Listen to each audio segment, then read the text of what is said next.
Now, last weekend I had the privilege of visiting the beautiful community of Margaret River in the southwest of WA. Visitors to the town want to live there, and locals who've called it home find it to be a dream.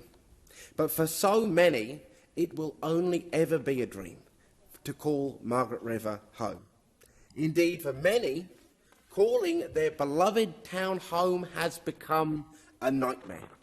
The rental crisis is hitting regional WA hard. Last week alone, there was only 3 rental properties available in the entirety of Margaret River. Similar to other regional centres across the state, rents are increasing seriously and doubling down on the impact of the housing and living crisis. It is already expensive enough to try to buy basics like fresh food and fuel in rural and remote towns.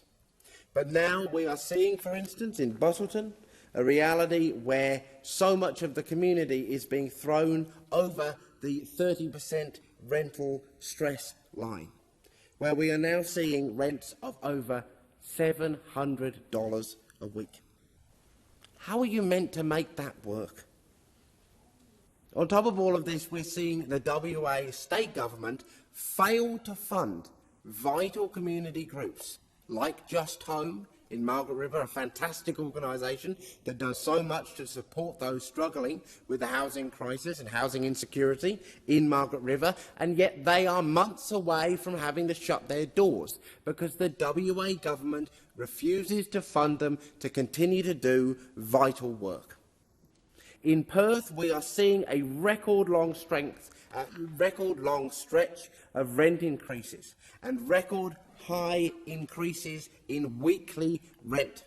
One tenant reached out to me to share the reality that for them, they have been hit with a $250 a week rent increase. Now, for that person, there has gone their fuel and food money straight into the back pocket of their landlord.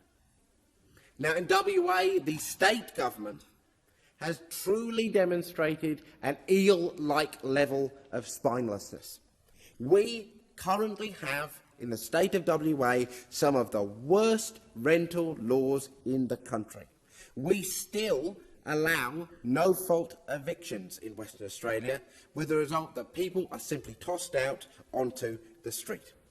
For the disability community, the situation is even more dire. Less than 5% of housing stock in Western Australia is suitable for a disabled person. Yet WA Labor will not commit, their government will not commit, to universal access housing standards.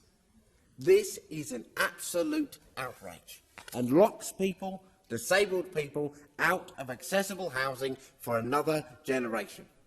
Now, I recently heard from a WA couple who are disability pensioners themselves, facing a $100 a week rent rise. They are currently compromising their medical treatment to pay for their rent, even though the property they are living in is outdated, lacks basic maintenance and is inaccessible for their disabilities. This situation is not rare. In fact, 2/3 of WA renters report that they are too scared to ask for the repairs or maintenance they need in case they are evicted, meaning they are living with leaks and dampness and mould, or houses that are more like pressure cookers in the summer because they are scared to ask for the repairs that are needed.